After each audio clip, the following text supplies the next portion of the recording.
Salut à tous, c'est Jérôme. Aujourd'hui les gars, nouvelle vidéo. On va parler remplacement chambre à air sur la pop. Même s'il y a peu de crevaisons, on s'est dit, petite vidéo, ça sert toujours. Donc on va voir ensemble comment ça se démonte, qu'est-ce qu'on a besoin comme outil. Et on voit ça de suite. Allez, vas-y, approche-toi. Déjà, ce qu'il va falloir enlever, c'est les deux petits caches qu'on a ici. Donc on va prendre une petite clé de 3. Donc on a deux vis pour le cache.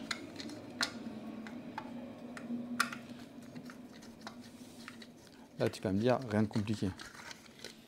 Ensuite, de l'autre côté, hop là, le deuxième cache.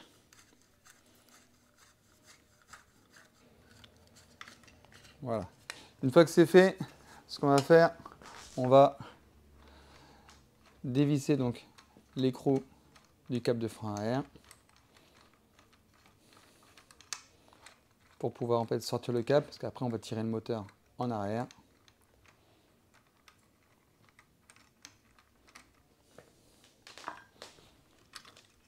Voilà, comme ça c'est libéré. Ensuite, ce qu'on va faire, voilà, pas de chance, comme je disais les gars, on a peu de crevaison, du coup on prend une trotte qui n'est pas crevée parce que j'en ai pas. Donc là c'est vraiment pour vous montrer, on est en direct. Puis c'est vrai qu'avec leurs nouveaux pneus là, qui sont déjà disponibles sur le site, je te mettrai le lien directement dans la description, qui est aussi montable sur la Mini, seulement à l'arrière, il ne passe pas à l'avant, sauf sur la bimoteur, c'est le même pneu, avant-arrière. Donc une fois que tu as fait ça, tu vas venir en fait dévisser soit avant ou après. Moi généralement je dévisse les 6 vis que tu as qui tiennent la jante au moteur avant de pouvoir en fait dévisser les deux écrous moteur. Ce que je vais te conseiller, c'est de chauffer avec un petit chalumeau. Donc ce petit chalumeau Dremel, donc on va chauffer en fait. Moi je ne vais pas chauffer en fait la tête de vis, vous voyez ici, je vais chauffer directement derrière. Donc si tu veux regarder au niveau d'ici, tu vas venir chauffer. Alors pourquoi chauffer? Tout simplement parce que quand tu vas en fait chauffer la tête de vis, ça va désagréger en fait l'alliage de la vis. Donc moi je vais te conseiller de chauffer derrière, vraiment où la vis elle est en fait vissée.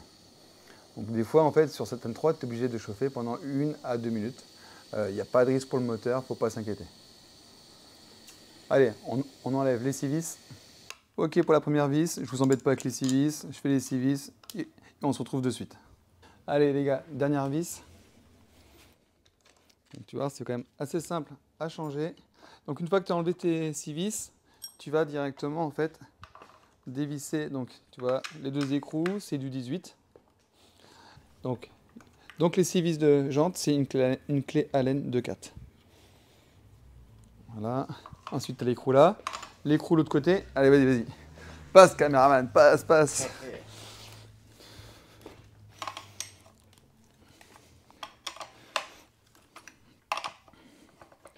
Après, tu n'es pas obligé d'enlever l'écrou entièrement, mais il faut assez le dévisser pour pouvoir en fait dégager légèrement les rondelles de sécurité. Et donc là, petite rondelle de sécurité, tu viens la sortir directement. Voilà, sors d'ici petite. L'autre, ça va être assez aussi. Une fois que tu as fait ça, nous ce qu'on va faire, vu qu'on a le lève-trotte, on va pas s'embêter. On va descendre légèrement le lève-trotte, comme ça, le moteur, au pire des cas, après, il sera posé directement. Donc là, tu vas encore avoir ici, avec une clé de 4 à dévisser. Donc tu vas voir, tu as une petite rondelle en fait, entre le tambour et la fourche. Donc, on dévisse. On fait attention de ne pas perdre sa rondelle. Et après, on sort directement son moteur. Alors, voilà. Donc là, ici maintenant, ce qu'on va faire, cette rondelle, en fait, ce n'est pas la perle. Voilà. Ici, on va sortir donc sa roue. Donc une fois que tu as enlevé ta jante, En fait, souvent, c'est un peu collé. Donc, ce que tu peux faire, sinon, c'est mettre un peu de WD-40 directement. Pas non plus besoin d'en mettre énorme, mais ça va pouvoir permettre de sortir ta paire de jantes plus facilement. Des monte-pneus, ils sont disponibles sur le site également.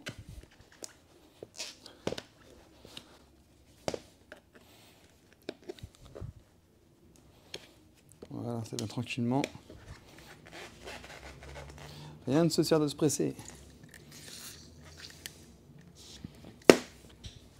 Voilà, donc tu vois, directement. Donc, bien sûr, là, tu as le trou.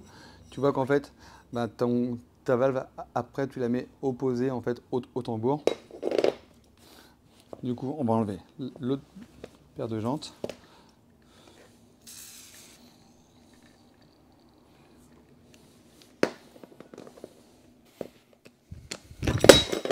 Voilà. Une fois que c'est enlevé, donc là, en fait, quand tu as crevé, tu vérifies s'il y a un corps étranger, donc un bout de métal. Tu vérifies également, si tu as roulé un petit peu crevé, que le pneu ne soit pas effiloché à l'intérieur, parce que s'il est effiloché, ben, tu risques de recrever, ça va cisailler en fait ta chambre à air. Et donc quand c'est comme ça, tu reprends une nouvelle chambre à air. Donc là en fait, tu prends ta chambre à air, tu vas venir en fait la mettre directement dans le trou ici. Enfin, d'abord ce que tu fais, tu viens mettre ton pneu, donc il y a un sens, ok, le sens de roulage. Ensuite la valve, elle va venir se mettre vers l'extérieur, comme on disait tout à l'heure. Donc moi ce que je fais souvent, donc à chaque fois, je mets la chambre à air dans le pneu. Hop, j'ai mon petit compresseur qui est toujours pratique. Voilà, petit coup de pression. Tac. Je gonfle légèrement. Ensuite, je prends ma jante qui a un trou. Je viens mettre directement la valve en lieu et place. Voilà. Je prends ma deuxième jante. Et hop, là, le tour est joué. Après, ou sinon, tu peux très bien aussi, on te fera prochainement également la vidéo, c'est pouvoir mettre le pneu plein, où là, bah, du coup, tu n'as pas de crevaison. Voilà, tout simplement. Donc là, du coup, cette chambre à air qui n'était pas crevée, on lui a quand même mis du coup une chambre à air neuve, comme on a démonté. Et là, on remet en lieu et place. Moi, je ne vais pas m'embêter. Je vais directement remettre les vis après. Donc là, hop, on a les deux rondelles de sécurité. Une vers l'intérieur, une vers l'extérieur.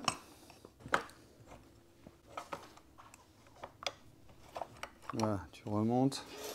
Moi, ce que je vais faire, je ne m'embête pas. Je vise déjà d'un côté pour que la rondelle de sécurité se mette en place.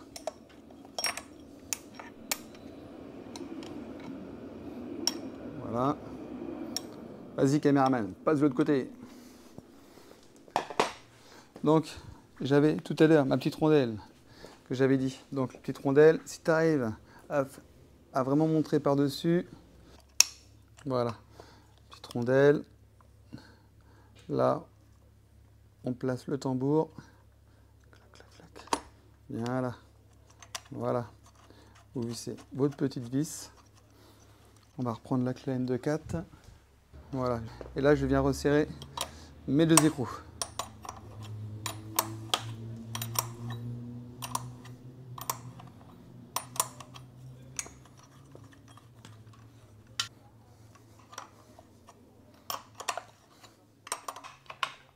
On n'oublie pas de resserrer le deuxième écrou. Voilà.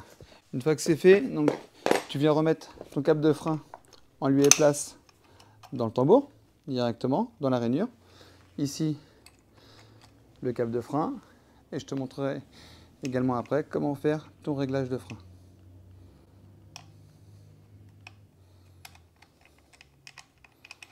Voilà, on va mettre juste comme ça pour l'instant. On va en profiter. On va même pouvoir remettre le petit cache de Altron. Donc,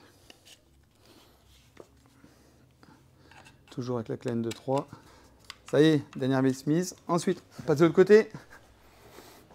Alors, ce qu'on va vous conseiller, c'est, vous voyez, à l'origine, il y a du bleu, donc il y a du frein filet. Et bien en fait, qu'est-ce qu'on va faire?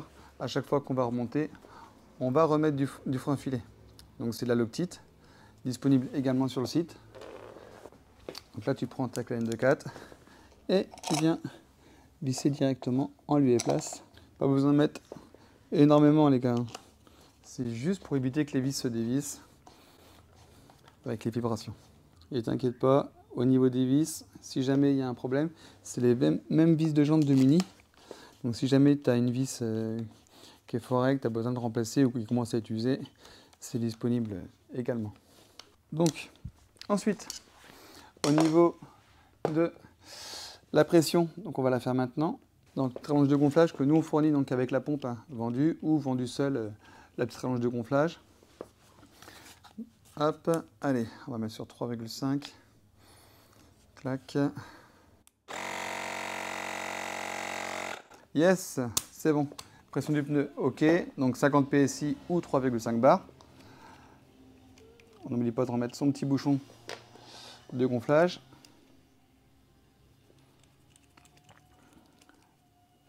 Le dernier cache. Ce qu'on va vous montrer aussi juste après, c'est le réglage du guidon. S'il y a un petit peu de jeu sur les côtés du guidon, vous allez voir, c'est très simple. Ça prend 2 minutes. Donc là, du coup, ce qu'on va faire maintenant, allez les gars, au niveau de la trotte, on va prendre directement la trotte en main et on va faire le réglage. Donc pour le réglage, très simplement, vous allez avoir donc ici, donc ce qu'on fait, on lève, on met un petit coup ici, hop, on tire ici et tu as une petite vis ici de réglage. Voilà, tu vois cette petite vis là? Et bien en fait, regarde, là j'ai un peu de jeu, on s'amuse à dévisser un peu. Donc en fait, la vis, tu ne vas pas la visser, tu vas la dévisser, d'accord? Et tu vas voir qu'au bout d'un moment, tu auras moins de jeu en fait. Donc là, du coup, tu le fais à tatillon. Voilà. Et donc là, il n'y a plus de jeu. Tout simplement. Voilà les gars, donc du coup, pour le remplacement de la chambre à air, un petit commentaire, un like, un partage. Si tu es nouveau, tu peux t'abonner. Et on te dit à bientôt pour une prochaine vidéo. Ciao!